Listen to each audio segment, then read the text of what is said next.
Hello guys, welcome to my channel Pravallika lifestyle. ఈ వీడియోలో మనం ద్రాక్షారామం టెంపుల్ ఒక స్పెషాలిటీ హిస్టరీ తెలుసుకుందాం. Draksharamam the most famous temple. దీనిని దక్షిణ కాశీ అని అంటారు. ఈ టెంపుల్ కోనసీమ డిస్ట్రిక్ట్ రామచంద్రపురంలో ఉంది. అండ్ ఇక్కడికి వెళ్ళడానికి వెహికల్స్ అన్నీ ఈజీగా అవైలబుల్ ఉంటాయి. నెక్స్ట్, ఈ టెంపుల్ ఒక ఎంట్రన్స్ అనేది సౌత్ గోపురంలో నుంచి ఉంటుంది. ఈ టెంపుల్లో మనం భీమేశ్వరుడు ఇంకా మణికంబాదేవిని దర్శనం చేసుకుంటాం. 18 శక్తిపీఠాలలో 12వ శక్తిపీఠం ఉండేది ఇక్కడే. ఫస్ట్ మనం ఈ టెంపుల్లోకి సౌత్ గోపురం నుంచి ఎంట్రీ అవ్వగానే మనకి రైట్ సైడ్ ఒక చిన్న శివలింగం ఉంటుంది. అక్కడ మనం మన కొబ్బరికాయతో అభిషేకం చేసుకోవచ్చు. అండ్ కొంచెం ముందుకి స్ట్రైట్గా వెళ్తే లెఫ్ట్ సైడ్లోని అండ్ రైట్ సైడ్లోని 2 గణపతి అనేది ఉంటుంది. అక్కడ దర్శనం చేసుకొని మనం గుడి లోపలికి ఎంట్రీ అవ్వచ్చు. అండ్ ఈ టెంపుల్ చాలా ఓల్డ్ది కాబట్టి ఆర్కిటెక్చర్ అనేది చాలా బాగుంటుంది. మొత్తం రాయికట్టుతో అనేది టెంపుల్ ఉంటుంది. పంచరామాలలో ఒకటి ఈ ద్రాక్షారామం. ఆంధ్రప్రదేశ్లోని ద్రాక్షారామం టెంపుల్లో ఉన్న ఈ భీమేశ్వర స్వామి లింగం ఆల్మోస్ట్ 14 ఫీట్ అంటే 2.6 మీటర్స్ ఉంటుంది. ఎత్తైన ఒక భారీ స్ఫటిక లింగం. ఇక్కడ లింగం ఇంత హైట్ ఉండడం వల్ల ఈ టెంపుల్ అనేది 2 ఫ్లోర్స్లో కట్టారు. ఫస్ట్ మనం పైకి వెళ్ళి దర్శనం చేసుకొని నెక్స్ట్ కిందకి వచ్చి దర్శనం చేసుకోవాలి. ఇంకా ఫస్ట్ ఫ్లోర్ నుంచి అభిషేకం అనేది చేస్తారు. ఈ లింగం స్ఫటికతో తయారు చేశారు కాబట్టి అందుకే పైభాగం తెల్లగా ఉంటుంది. ఇది అర్ధనాదేశ్వర తత్వాన్ని అంటే శక్తి యొక్క స్వరూపాన్ని అని సూచిస్తుంది అని నమ్ముతున్నారు. ఈ భీమేశ్వర స్వామి టెంపుల్ ఒక హిస్టరీ 1000 సంవత్సరాల పురాణతమైనది. ఇంకా 1000 సంవత్సరాలు పైగా డాక్యుమెంట్ చేయబడిన రాజపోషణకు సంబంధించింది. December 4th unexpectedly without any plans మా ఫ్యామిలీతో మేము అక్కడికి వెళ్ళాం. అండ్ వేరే ఊరు వెళ్ళి అక్కడి నుంచి ఇక్కడ ద్రాక్షారామం వెళ్ళాం. దారిలోనే కదా ఒకసారి చూసి వెళ్దామని. బట్ అక్కడ శివయ్య పిలిచినట్టున్నాడు. ఎందుకంటే ఆ రోజు చాలా స్పెషల్ అంట. ఏంటంటే ఈ టెంపుల్స్ కట్టిన రోజు అంట ఆ రోజు. అండ్ అక్కడ చాలా బాగా ఫెస్టివల్ చేస్తున్నారు. మేము వెళ్ళిన వెంటనే ఎంట్రన్స్లో మాకు చాలా శివలింగాలతో ఎంట్రీ ఇచ్చారు. లైక్ అక్కడున్న లోకల్స్ అనుకుంటా ఒక్కొక్క శివలింగం వాళ్ళంతలు వాళ్ళే స్వయంగా చేసి పూజ చేసి అక్కడ ఉన్న ఊరంతా తిప్పి అక్కడికి గుడికి తీసుకొచ్చారు పూజ కోసం. అండ్ మేము కూడా అప్పుడే వెళ్ళాం. We are so surprised and so blessed అనమాట టు బీ దేర్. సో మేము వెళ్ళేప్పటికి చాలా రష్ అయిపోతుంది అనుకున్నాం. బట్ మేము రీచ్ అయినప్పటికీ almost 12 like in the afternoon అనమాట. సో మేము వెళ్ళినప్పుడు చాలా ఖాళీగా ఉంది. మంచిగా టెంపుల్ అంతా ఎక్స్ప్లోర్ చేసాం. అండ్ చూసారు కదా మొత్తం ఖాళీ. సో మేము పైకి వెళ్ళి మొత్తం అక్కడ అన్నీ చూసాం. చాలా బ్యూటిఫుల్గా ఉంది ఫస్ట్ ఫ్లోర్ అనేది. ఫస్ట్ మనం ఫస్ట్ ఫ్లోర్లో నుంచి దర్శనం చేసుకొని నెక్స్ట్ గ్రౌండ్ ఫ్లోర్కి వెళ్ళాలన్నమాట. ఇలా వెళ్ళిన వెంటనే మనకి ఆ ఫ్లోర్ టు ఫ్లోర్ మధ్యలో ఒక వుడెన్ పాత్ ఉంటుంది. ఇలా దీంట్లో నుంచి వెళ్తే మనకు ఒక బ్రాస్ నంది ఉంటారు. నంది ముందు మనకి శివలింగం ఉంటుంది. కింద నుంచి పై వరకు ఒకటే టాలెస్ట్ శివలింగం అనమాట. బట్ అక్కడ ఫొటోస్ అలౌ లేదు కాబట్టి నేను ఆ శివలింగం క్యాప్చర్ చేయలేదు. బట్ నాకు ఇంటర్నెట్లోని పిక్ దొరికింది. సో అది మీకు రిఫరెన్స్ కోసం పెట్టాను. సో కింద ఫ్లోర్ నుంచి పై ఫ్లోర్ వరకు ఒకటే శివలింగం. అండ్ పక్కన ఒక చిన్న అమ్మవారు ఉంటారు. చూసారు కదా ఈ శివలింగం ఎంత పెద్దగా ఉంది. యాజ్ ఐ సెట్ ఇది స్ఫటికతో తయారు చేయబడింది కాబట్టి మొత్తం వైట్గా ఉంటుంది శివలింగం అనేది. అండ్ అక్కడ ఫస్ట్ ఫ్లోర్ నుంచి మీరు చూస్తే వ్యూ పాయింట్ చాలా బాగుంటుంది. లైక్ మనకి గజస్తంభం అండ్ వెనకాతలున్న మర్రి చెట్టు, ఆ మర్రి చెట్టు స్పెషాలిటీ కూడా మీకు చెప్తాను. ఇవన్నీ కనిపిస్తాయి. నెక్స్ట్ వచ్చేసి కాలభైరవ టెంపుల్ అండ్ అటుపక్క వాయులింగం ఇవన్నీ కనిపిస్తాయి అన్నమాట. నెక్స్ట్ లోపల ఫస్ట్ ఫ్లోర్లో లోపల చూస్తే మండపం ఆర్కిటెక్చర్ సూపర్ ఉంటుంది. Like if you see all around 360 degrees చూస్తే ఆ మండపం అంతా చాలా బ్యూటిఫుల్గా ఉంటుంది. అండ్ చాలా తక్కువ హైటే ఉంటుంది. లైక్ మన హైట్ వరకే ఉంటుంది. ఇంకా ఎక్కువ టాల్నెస్ ఏముండదు. అండ్ చూడండి ఎంత బ్యూటిఫుల్గా ఉంది కదా.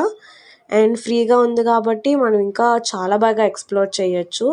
యాజ్ ఐ సెడ్ నేను వెళ్ళిన రోజు అక్కడ గుడి స్థాపించిన రోజు అని చెప్పాను కదా. టెంపుల్ మొత్తం చాలా బ్యూటిఫుల్గా ఫ్లవర్స్ అండ్ లీవ్స్తో డెకరేట్ చేశారు. అండ్ ఆ లుక్ అనేది ఇంకా బాగా ఎలివేట్ అయింది ఆ రోజు. And I feel so blessed and happy to be there. ఈ టెంపుల్‌లో ఈ శివలింగం ఎలాగొచ్చిందో మీకు తెలుసా? నేను చెప్తాను వినండి. కార్తికేయ తారకాసురుడు అనే ఒక అసురుని చంపినప్పుడు విరిగిపోయిన ఒక లింగం ఈ యొక్క 5 ముక్కలలో ఇదొక్కటి అన్నమాట అని పురాణాలు చెప్తున్నాయి. దీనిని సూర్యదేవుడే ఇక్కడ ప్రతిష్ఠించారు అని హిస్టరీలో ఉందంట. సో మీరు ఎప్పుడైనా ఇక్కడ వెళ్ళాలనుకుంటే తప్పకుండా ప్లాన్ చేసి మంచిగా వెళ్ళండి. బికాజ్ ఇక్కడున్న ఆర్కిటెక్చర్, టెంపుల్ ఒక అట్మాస్ఫియర్ చాలా బాగుంటుంది. అండ్ ఇన్ కేస్ మీరు వెళ్ళాలనుకుంటే ముందే ఈ వీడియో చూసుంటారు కాబట్టి మీకు అన్ని డీటెయిల్స్ తెలిసిపోయి ఉంటాయి.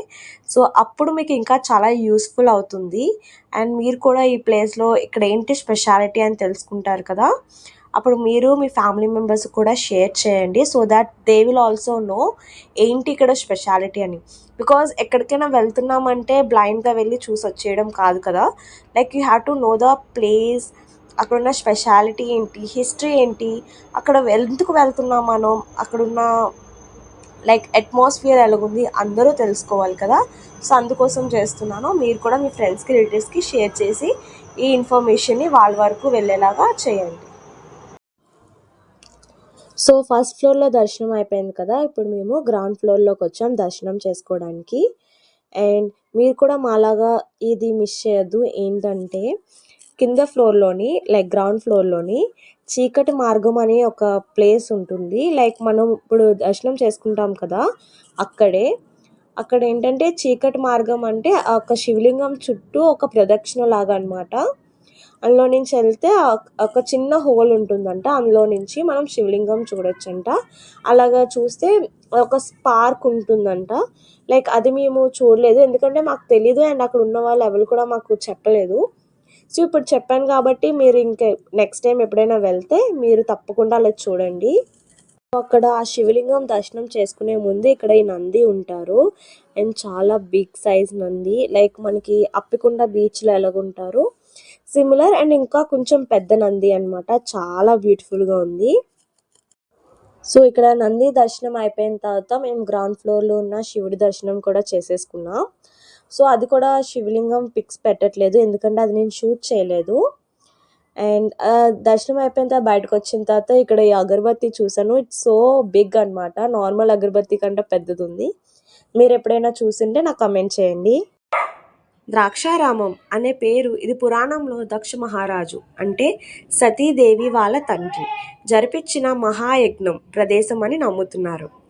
ఇక్కడ సతీదేవి తనను తాను ఆత్మహృతి చేసుకున్న ప్రదేశం. ఇప్పుడున్న 18 మహాశక్తి పీఠాలలో 12వ శక్తిపీఠం ఇదే. ఇక్కడే సతీదేవి ఎడమ చెంప పడిన ప్రదేశం. ఇక్కడున్న మణికాంబదేవి చాలా బ్యూటిఫుల్గా ఉన్నారు కదా.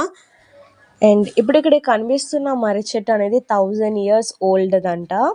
అండ్ చుట్టూ నాగబంధం ఉంటుంది. ఎవరికైనా ఏమైనా కోరికలు తీరకపోయిన ఉంటే అవి తీరాలని ఇక్కడ నాగబంధం వేస్తారంట. ఇక్కడ ఒక్కొక్క కోరికకి ఒక్కొక్క నాగబంధం ఉందన్నమాట. సో ఇక్కడ చెట్టు అంతా ఫుల్ అయిపోయింది కాబట్టి ఇంకా వేరే చెట్టు కూడా రీసెంట్గా కడుతున్నారంట. ఈ చెట్టు గురించి పంతులు గారు చెప్పారు, మీరు కూడా వినండి. కోరిక నెరవేరుతుంది. చెప్పండి. పంచారామ శాస్త్ర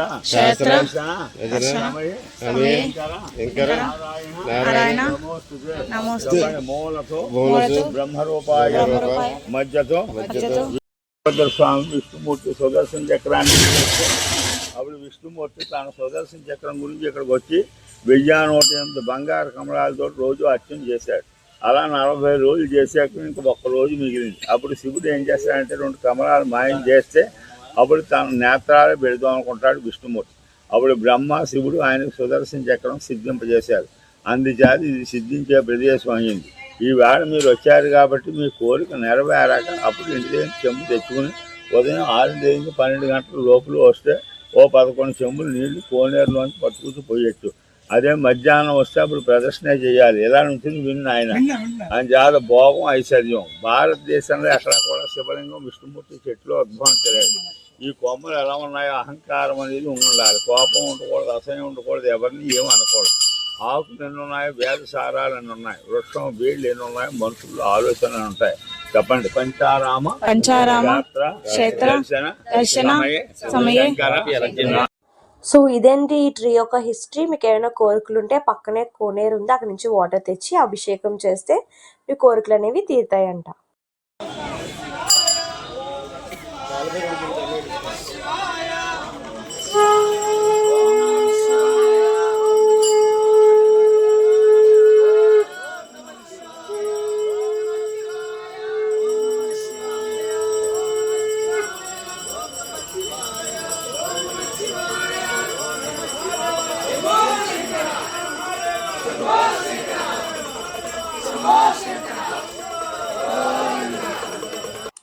సో నేను స్టార్టింగ్లో చెప్పాను కదా ఈ గుడి స్థాపించిన రోజని, వాళ్ళంతలు వాళ్ళే ఇలా శివలింగం చేసి గుడి మొత్తం ప్రదక్షిణ చేసి వాళ్ళు పూజ చేస్తున్నారనమాట. అండ్ ఆ రోజే మహాకుంభాభిషేకం కూడా చేశారు, అది కూడా మీకు లాస్ట్లో చూపిస్తా. అండ్ ఇది చెప్పాను కదా కోనేరు అని, చూడండి ఎంత బ్యూటిఫుల్గా ఉందో. అండ్ ఈ కోనేరు చాలా క్లీన్గా ఉంటుంది. అండ్ ఈ కోనేరులో ఉన్న వాటర్ తెచ్చి అభిషేకం కూడా మేము కూడా చేసాం. We felt so happy. And first time నేను కోనసీమ వెళ్ళడం. సో కోనసీమలో ఈ కొబ్బరి చెట్లు, కోనేరు నాకు చాలా నచ్చాయి. అండ్ మీలో ఎవరైనా కోనసీమ నుంచి ఉంటే LADS of love from me. And మీరు కూడా కమెంట్ చేసి చెప్పండి, so that I will know మీరు కూడా అక్కడి నుంచి చూస్తున్నారని. అండ్ మీరు ఎప్పుడైనా అరుణాచలం వెళ్ళుంటే అక్కడ 4 గోపురం ఉంటుంది కదా, అలాగే ఇక్కడ కూడా 4 గోపురమ్స్ ఉంటాయి. అండ్ 4 గోపురంస్లో నుంచి మనకి ఎంట్రీ ఉంటుంది. బట్ మనం టెంపుల్లోకి ఎంట్రీ వెళ్ళాలంటే సౌత్ గోపురం నుంచి వెళ్తే మీకు దర్శనం జరుగుతుంది. సో ఈ టెంపుల్ అంతా చాలా స్పేషియస్గా చాలా బ్యూటిఫుల్గా ఉంటుంది. కోర్స్ ఓల్డ్ టెంపుల్ కదా, ఇంకా బ్యూటిఫుల్గా ఉంది. అండ్ ఇక్కడ చూసారంటే ఒక మండపం ఉంది. లైక్ మొన్నటి వరకు ఇక్కడ అన్నప్రసాదన జరిగేదంట. ఇప్పుడు కొంచెం ప్లేస్ తక్కువగా ఉందని చెప్పి బయట వైపుకి షిఫ్ట్ చేశారంట. సో ఈ మండపం కూడా చాలా బ్యూటిఫుల్గా ఉంది కదా. నెక్స్ట్ బయటకు వచ్చిన తర్వాత మనకి ఇక్కడ వాయులింగం ఉంటుంది. మనం ఇక్కడ అభిషేకం చేసుకోవచ్చు, లైక్ పాలాభిషేకం, పసుపు కుంకం ఏవైనా చేయాలనుకుంటే మీరు ఇక్కడ అభిషేకం అనేది చేయొచ్చు. అండ్ ఈ వాయులింగం కూడా చాలా బ్యూటిఫుల్గా ఉంది కదా. నెక్స్ట్ అక్కడ దగ్గర పక్కనే మనకి కాలభైరవ టెంపుల్ ఉంటుంది. కాలభైరవ చాలా బాగుంటారు లోపల. అండ్ బయటనే ఇక్కడ అష్టలింగాలు ఉంటాయి, వీటికి మాత్రం మనం అభిషేకం చేయకూడదు. ఐ హోప్ నేను మొత్తం కవర్ చేశానని అనుకుంటున్నాను. మీరు ఎప్పుడైనా ద్రాక్షారామం వెళ్తే ఇవన్నీ చూసారా లేదో నాకు చెప్పండి. ఇంకా మీరు ఈ టెంపుల్ గురించి ఏమైనా ఇన్ఫర్మేషన్ తెలిస్తే నాకు కమెంట్ చేసి చెప్పండి, సో దట్ నాకు కూడా తెలుస్తుంది కదా ఎనీథింగ్ న్యూ, లైక్ నేను చూడలేనిది లైక్ ఇంకా నాకు తెలుసుకోవాలని ఉంది. సో మీరు అక్కడ ఉన్న వాళ్ళైతే కంపల్సరీగా మీరు కమెంట్ చేసి చెప్పండి, so that I will know. So నేను చెప్పాను కదా అక్కడ మహాకుంభాభిషేకం చేశారనేది, అది ఇక్కడే అండి. చాలా బాగా చేశారు, యజ్ఞం కూడా చేశారు.